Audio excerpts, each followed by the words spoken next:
Amit सत्यवक blogs को जरूर subscribe करें और साथ ही बेल आइकन को जरूर दबाएं ताकि जो वीडियो डालूं आप तक पहुंच जाए। साथ साहिब पुणात्मा, क्योंकि सत्संग के माध्यम से इतना विस्तार होता है, क्योंकि ये ज्ञान इतना अज्ञान बना रखा था, इसको समझाने सुलझाने में बहुत समय लगता है। 2 घंटे ऐसे जाते हैं जैसे 2 मिनट हुई हों और प्रकरण जो का त्यों ही रह जाता है, क्योंकि अज्ञान आधार से हम इतने परिपूर्ण हो चुके हैं। उस ज्ञान को हटा करके फिर ज्ञान प्रवेश किया जाता है। जैसे पहले किसी ने गलत पेंट कर रखा है नकली, उसको उतारने के लिए रेगमार लगाना पड़ता है, वह मेहनत एक्स्ट्रा और होगी और उसके बाद फिर पेंट किया जाता है। अगर उस पहले वाले पेंट को अच्छी तरह नहीं उतारा जाए तो फिर ओरिजिनल पेंट उस पर रुके नहीं। इसलिए ये उदाहरण, ये ज्ञान बार बार रह रहकर बताया जाता है, तब ये हमारा परमात्मा ज्ञान आपके ऊपर ठहरेगा।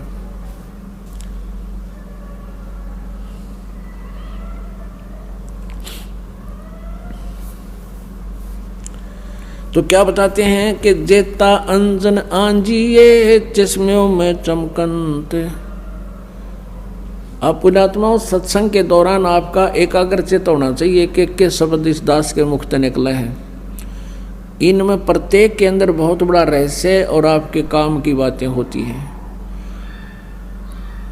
आप जी इधर उधर ध्यान नहीं रखें, क्योंकि 2 घंटे की बात है, तो फिर 2 घंटे शाम होंगे, 4 घंटे, बाकी 20 घंटे बहुत कुछ होते हैं इधर उधर की सोचने।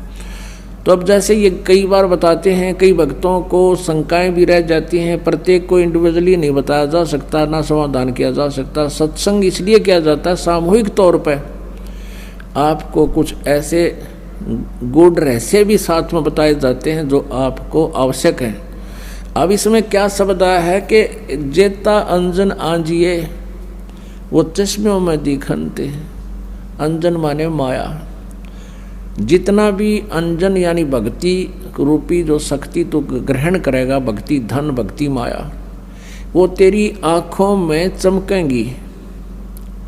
आपकी आँखों के सामने जैसे हमने ये अंधेरे में भी दिखती हैं, और ऐसे बहुत से कुछ ऐसे अलग सी वस्तु दिखती है जो आप जी को भी दिख रही है। जिन्होंने नाम ले लिया 2-4 महीने, 6 महीने, साल, 2 साल हो गए जिनको, उनको ये प्रकट होना शुरू हो जाती है।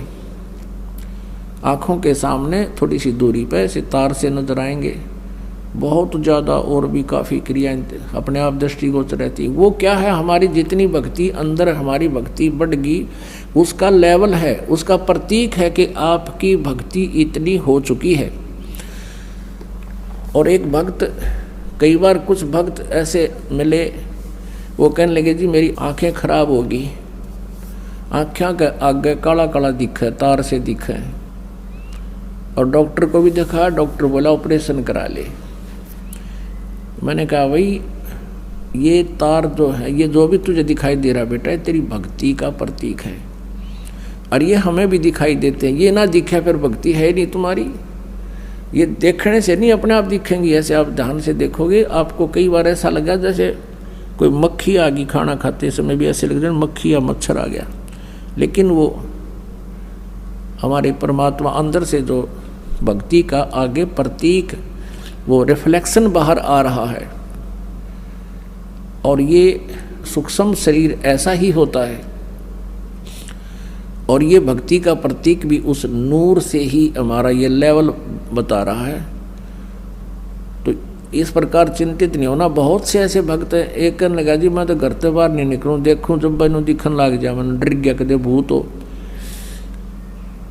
पुणात्माओं, पहले इस दास को बचपन से ही ये थोड़ा सा दिखाई देता था, ये पूर्व जन्म की जो कोई संस्कार डिपॉजिट रह रहा था ना, तो खोजिए पता नहीं कहाँ कहाँ देवता बनकर, राजा बनकर, और वो थोड़ा सा दिखाई देता था।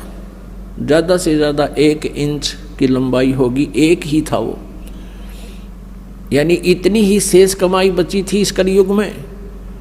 वो पूर्व जन्म की डिपॉजिट भक्ति की पुण्य कमाई थी। और ये दास ये सोचा करता मेरी आंखें कुछ कमज़ोर हैं, इसलिए ये कुछ दृष्टि दोष है।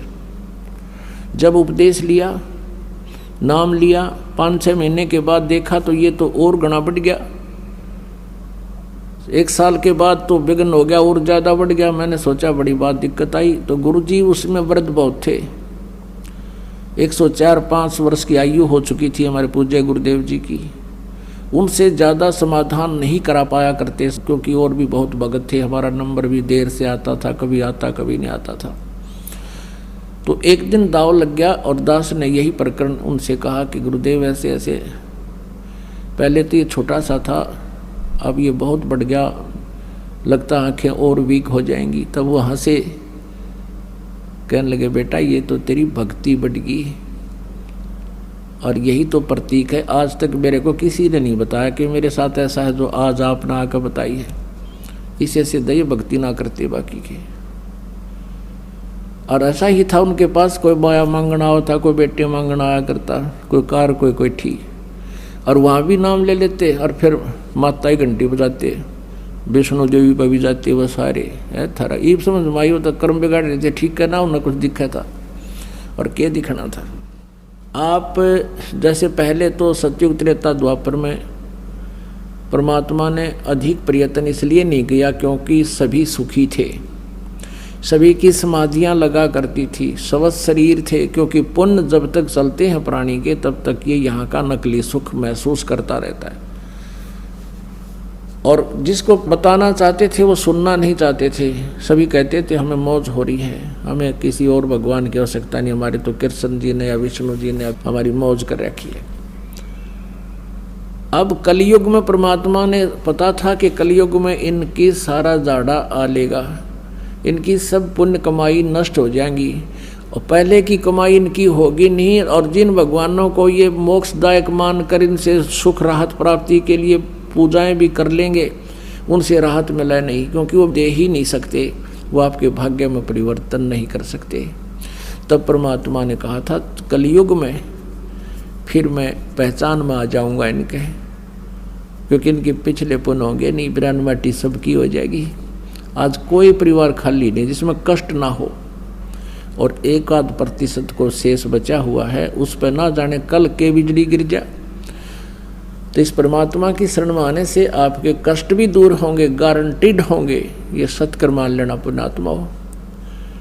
दास का कोई उद्देश्य नहीं, कोई खानदानी पैसा नहीं कि हमारा दादे परदादे भी ये काम करा करते, हमने कोई रोजी रोटी ना मिल रही थी। दास सर्विस करता था, जेई की सर्विस थी, 2 टाइम पर टूक ठीक मिल रहे थे, लेकिन आदेश हो गया परमेश्वर का, गुरुदेव का कि तू ये काम सेवा कर, मजदूरी कर मेरी। दास उसका मजदूर बनकर उनकी प्यारी आत्माओं को संदेश भेज रहा है उनके आदेश अनुसार। तो ये सत्कर्म मान लेना जो इस दास ने इस मालिक को चुना है। निदास तो पहले कृष्ण पुजारी था, विष्णु पुजारी था, हनुमान पुजारी था, शंकर भगवान का पुजारी था, लेकिन हम उनका अनादर नहीं। ये नहीं सोचो कि हम ब्रह्मा विष्णु महेश को बिल्कुल हे समझते हैं, नहीं। जैसे गीता जी अध्याय नंबर 2 के श्लोक नंबर 46 में कहा कि जब बहुत बड़े जलाशय की प्राप्ति के उपरांत छोटे जलाशय में जैसी आस्था रह जाती है अर्जुन, जब तुझे परमात्मा के गुणों से तो परिचित हो जाएगा, फिर अन्य देवताओं में, अन्य ज्ञान में तेरी इतनी श्रद्धा रह जाएगी। जैसे पहले क्या था कि सारी व्यवस्था मनुष्य की जल के ऊपर जो तालाबों पर आधारित थे, सिंचाई भी उसी से करते थे, पशुपालन भी उसी से करते थे, और स्वयं भी जलपान उसी से करते थे, तालाबों से। और कुछ छोटे तालाब जिसके ऊपर आश्रित पूरा गांव 20-30 घर हुआ करते थे, 30-40 मुश्किल से एक तालाब पर आश्रित रहते थे, उसी से पीते थे, उसी से पशुओं को पानी पिलाते थे, उसी से कुछ सिंचाई कर लेते थे।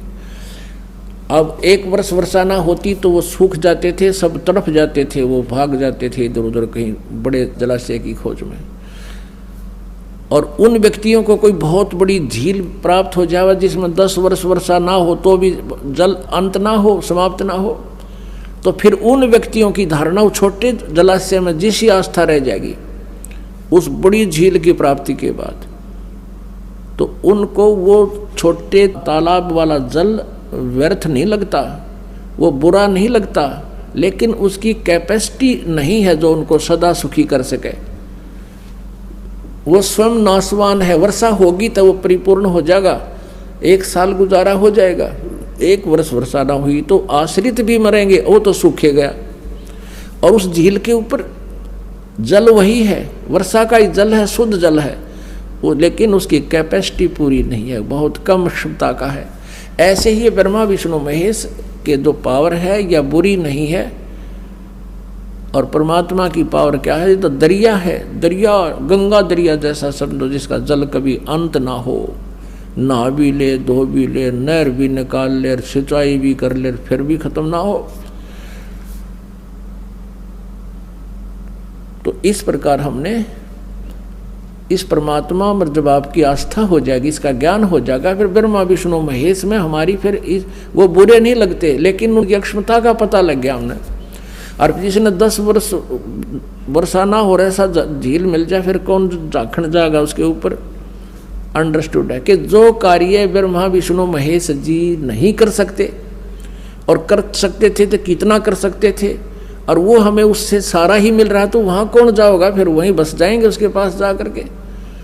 तो ऐसा परमात्मा हमें बताना चाहते हैं। तो कहने का भाव ये है कि वो इस प्रकार